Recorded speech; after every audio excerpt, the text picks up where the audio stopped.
வணக்கம். மற்றும் ஒரு தீரநோக்கல் நிகழ்ச்சியோடு இணைந்திருக்கின்றோம். தொடர்ச்சியாக ஸ்ரீலங்காவை மையப்படுத்தி அரசியல் நகர்வுகள் ஏராளமாக இடம்பெற்றுக் கொண்டிருந்தாலும் இன்றைய தினத்தில் வரவு செலவு திட்டம் சமர்ப்பிக்கப்படுவது சார்ந்து மிகப்பெரிய பேசு பொருளை உண்டு பண்ணியிருக்கின்றது.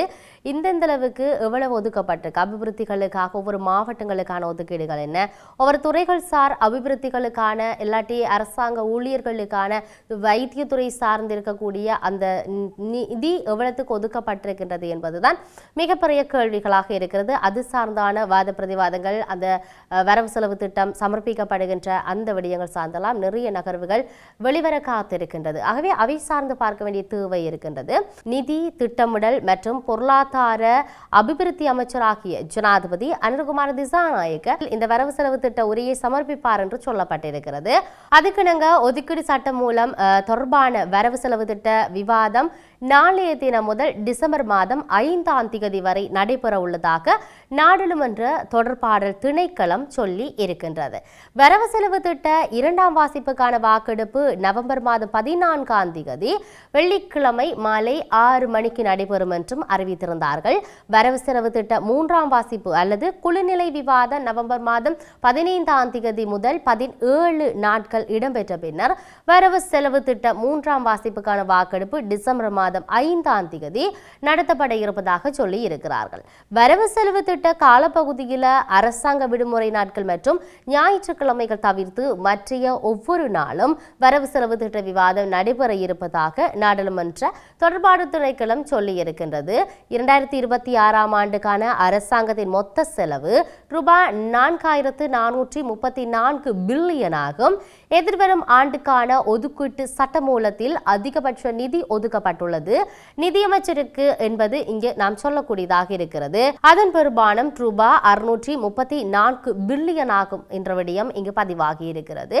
அதே போன்று மாகாண சபைகள் மற்றும் உள்ளூராட்சி அமைச்சுக்களுக்காக ரூபாய் 618 பில்லியனும் அரச நிர்வாக அமைச்சுக்களுக்காக 596 பில்லியனும் ஒதுக்கப்பட்டிருக்கின்றது. சுகாதார மற்றும் வெகுஜன ஊடக அமைச்சுக்களுக்காக ஒதுக்கப்பட்ட நிதி ரூபாய் 554 பில்லியனாகவும் பாதுகாப்பு அமைச்சுக்காக ஒதுக்கப்பட்ட நிதி 455 பில்லியனாகவும் இருக்கிறது. கல்வி அமைச்சுக்காக ரூபாய் 301 பில்லியனும் ஜனாதிபதியின் செலவு தலைப்புக்காக ரூபாய் 11 பில்லியனும் ஒதுக்கப்பட்டிருக்கிறது. இது 2025ஆம் ஆண்டில் ஜனாதிபதியின் செலவு தலைப்பிறப்புக்காக ஒதுக்கப்பட்ட ரூபாய் 2.7 பில்லியனை விட சுமார் 8 பில்லியன் ரூபாய் அதிகமாகும் என்பதை நாம் இங்கு சுட்டிக்காட்டுகிறோம். பிரதானமாக அபிவிருத்தி திட்டங்களுக்காக 2026ஆம் ஆண்டில் ரூபாய் 8.29 பில்லியன் நிதி ஒதுக்கப்பட்டமையிலேயே இவ்வாறு செலவு தலைப்பு அதிகாரத்துக்கு காரணம் என்று குறிப்பிடப்பட்டிருக்கிறது. மேலும் 2026ஆம் ஆண்டு ஒதுக்கீட்டு சட்ட மூலத்தில் ஓய்வூதியங்களுக்காக ரூபாய் 488 பில்லியன் ரூபாய் ஒதுக்கப்பட்டிருக்கின்றது. எவ்வாறாயினும் 2026ஆம் ஆண்டுக்கான செலவுகளை ஈடு செய்வதற்காக உள்நாட்டிலும் வெளிநாட்டிலும் பெறக்கூடிய அதிகபட்ச கடன் நிலையாக ரூபாய் 3800 பில்லியன் குறிப்பிடப்பட்டிருக்கிறது. அதனை மீறக்கூடாது என்றும் ஒதுக்கீட்டு சட்டமூலத்தில் தெரிவிக்கப்பட்டிருக்கின்றது. இதையும் தாண்டி 2026ஆம் ஆண்டுக்கான வரவு செலவு திட்ட பிரேரணையை முன்வைக்க உள்ளதால நாடாளுமன்றத்தில் பாதுகாப்பு ஏற்பாடுகள் எல்லாம் பலப்படுத்தப்பட்டிருக்கிறது. நாடாளுமன்ற அறையும் இன்று சிறப்பு ஆய்வுக்கு உட்படுத்தப்பட்டிருப்பதாக வட்டாரங்கள் தெரிவித்திருக்கின்றன. காவல்துறை சிறப்பு அதிரடிப்படையினரால் இந்த ஆய்வு மேற்கொள்ளப்பட்டதாகவும் இதற்கிடையில் நாடாளுமன்ற உறுப்பினர்களின் அறைகள் மற்றும் பிற இடங்களும் நேற்று முன்தினம் ஆய்வு செய்யப்பட்டிருக்கின்றன.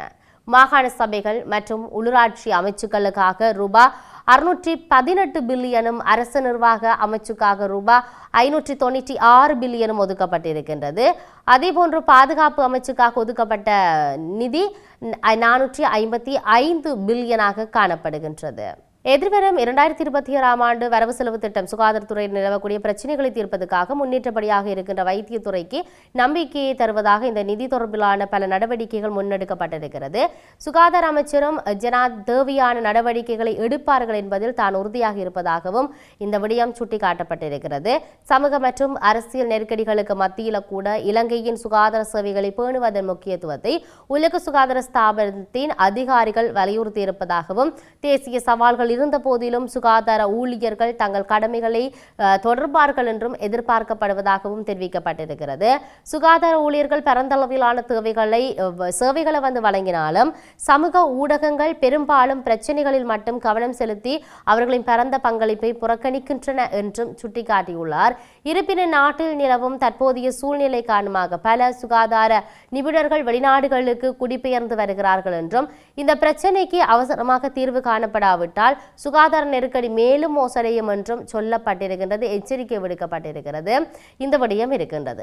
இதையும் தாண்டி வடக்கு கிழக்கு மாகாணங்களில் மக்களால் தெரிவு செய்யப்பட்ட பிரதிநிதிகளின் ஆட்சியை அமல்படுத்துவதற்கு அரசாங்கம் அவசரமாக மாகாண சபை தேர்தல்களை நடத்த வேண்டும் என்று ஜனநாயக தமிழ் கூட்டணியின் பேச்சாளர் சுரேஷ் பிரேமச்சந்திரன் சொல்லியிருக்கிறார். யாழ்ப்பாணத்தில் இடம்பெற்ற ஊடக சந்திப்பில் தான் அவர் இந்த விடயத்தை முன்வைத்திருப்பதை நாங்கள் பார்க்கக்கூடியதாக இருக்கிறது. மக்களால் தெரிவு செய்யப்பட்ட மாகாண ஆட்சி முறைகளை அமல்படுத்த அரசாங்கம் முன்வர வேண்டும். ஆளுநர்களின் ஆட்சியை உடனிறுத்த வேண்டும்.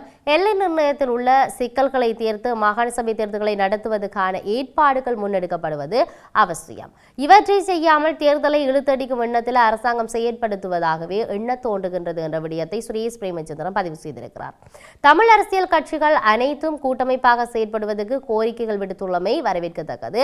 எனினும் அதற்காக முன்வைக்கப்படுகின்ற நிபந்தனைகள் எவை என்பது பற்றி இதுவரை தெரியாது என்றும் பேச்சுவார்த்தை ஊடாக கட்சிகள் இணைய முடியும் என்ற விடயமும் முன்வைக்கப்பட்டிருக்கின்றது. அதேபோன்று தேர்தல் சார்ந்து பல விடயங்கள் வெளிவருகின்ற பொழுது முன்னாள் தலைவர் மஹிந்த தேசப்பிரியவும் இந்த ஒரு விடயத்தை சொல்லியிருக்கிறார். மாகாண சபை தேர்தலை நடத்தாமல் அதன் நிர்வாகத்தை ஆளுநரூடாக முன்னெடுத்து வருவது ஜனநாயக விரோத செயலாகும் என்று தேர்தல் ஆணைக்குழுவினுடைய முன்னாள் தலைவர் மஹிந்த தேசப்பிரிய சொல்லியிருப்பதை நாங்கள் பார்க்கிறோம். தேர்தல் ஆணைக்குழுவில் நடைபெற்ற நிகழ்வொன்றின் பின்னர் ஊடகங்களுக்கு கருத்து சொல்லியிருந்தார். அந்த வேளையில அவர் நிறைய விடயங்களை இங்கு குறிப்பிட்டிருக்கிறார். மாகாண சபை தேர்தல் ஒரு வருடத்துக்குள்ள நடத்தப்பட வேண்டும் என தேர்தல் விஞ்ஞாபனத்தில் உறுதியளிக்கப்பட்டிருப்பதால அதனை நடத்தாமல் ஆளுநர்களூடாக நிர்வாகத்தை முன்னெடுப்பது சட்டவிரோதமான ஒரு விடயம் என்றும் முன்வைக்கப்பட்டிருக்கிறது. மக்கள் சபையை நிர்வகிக்க வேண்டுமெனில் மக்கள் வாக்களிப்பு மூலம் தெரிவு செய்யப்பட்ட பிரதிநிதிகள் அவசியம் என மாகாண சபைகள் தொடர்பான வழக்கு விசாரணை ஒன்றில் உயர்நீதிமன்றம் தீர்ப்பளித்துள்ளது என்ற விடயத்தை மஹிந்த தேசப்பிரிய சுட்டிக்காட்டினார். தேர்தல் நடத்தப்படாமல் அது ஒத்திவைக்கப்படுவது ஜனநாயக விரோதமாகும். ஆளுங்கட்சி தேர்தல் விஞ்ஞாபனத்தில் வழங்கிய வாக்குறுதியின் பிரகாரம் ஒரு வருடத்துக்குள் பழைய முறையிலேனும் மாகாண சபை தேர்தலை நடத்தி இருக்கலாம். அவர் செய்திருந்தால் பிரச்சனை இருந்திருக்காது. மாகாண சபை தேர்தலை நடத்துவதற்குள்ள தடைகளை நாடாளுமன்றத்தால் மாத்திரமே தற்போது நிவர்த்தி செய்ய முடியும். எந்த முறைமையின் கீழ் தேர்தல் என்ற முடிவுக்கு வர வேண்டும்? பழைய முறைமையின் கீழ் தேர்தலை நடத்துவதாக இருந்தால் அடுத்த வருடம் முற்பகுதியில் அதனை செய்ய முடியும். மாகாண சபை தேர்தலை நடத்துமாறு எதிரணி வசமுள்ள உள்ளூராட்சி சபைகளில் கூட இன்னும் தீர்மானம் நிறைவேற்றப்படாமல் இருக்குது எனவும் தேர்தல் ஆணைக்குழுவின் முன்னாள் தலைவர் மஹிந்த தேசப்பிரிய இந்த விடயத்தை சொல்லியிருப்பதை பார்க்கக்கூடியதாக இருக்குது. எதிர்வருகின்ற ஏப்ரல் மாத ஆரம்பத்தில் தேர்தல் இடம்பெறுவதற்கான சாத்தியக்கூறுகள் இருப்பதாகவும் நடைபெறும் என்ற விடயத்தையும் அரசு தரப்பிலிருந்து அறிவித்திருந்தார்கள்.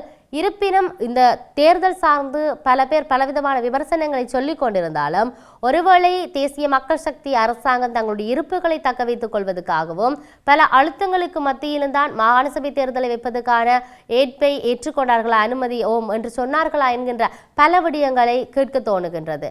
இருப்பினும் எது எப்படி இருந்தாலும் ஒரு ஜனநாயகத்துக்கு விரோதமாக ஆளுநர்களை வைத்து செயற்படுத்துகின்றது என்பது சரியில்லை என்ற ஒரு விடயம் இருக்கின்றது. ஆகவே மாகாண சபை தேர்தலை எவ்வளவு விரைவாக வைக்க முடியுமோ அவ்வளவு விரைவாக நடத்தி முடியுங்கள் என்றுதான் பல மக்கள் பிரதிநிதிகளுடைய சிவில் சமூகத்தினுடைய மக்களுடைய வேண்டுதலாகவும் கோரிக்கைகளாகவும் இருப்பதை நாங்கள் அவதானிக்கக்கூடியதாக இருக்கிறது. ஆகவே நாங்கள் பொறுத்திருந்து பார்க்க வேண்டிய தேவை இருக்கிறது. இம்முறை சமர்ப்பிக்கப்பட போகின்ற இந்த வரவு செலவு திட்டத்தில் எந்த வகை ரீதியிலான அபிவிருத்திகளுக்காக ஒதுக்கப்பட்ட நிதிகளுடைய வீதம் சார்ந்தும் அங்கு நடக்கப் போகின்ற வாத பிரதிவாதங்கள் சார்ந்தும் ஒவ்வொரு நிதிகளுக்குமான தகவல்கள் எவ்வாறு இருக்க போகிறது, அவர்கள் சமர்ப்பிக்கப்படக்கூடிய அந்த வரவு செலவு திட்டத்தில் எந்தெந்த நகர்வுகளை கொண்டு மக்கள் பிரதிநிதிகள் பலர் முன்வைக்க போகின்றார்கள், தீர்மானங்களையும் கருத்துக்களையும் கோரிக்கைகளையும் என்பதையெல்லாம் நாங்கள் பொறுத்திருந்து பார்க்க வேண்டிய தேவை இருக்கின்றது.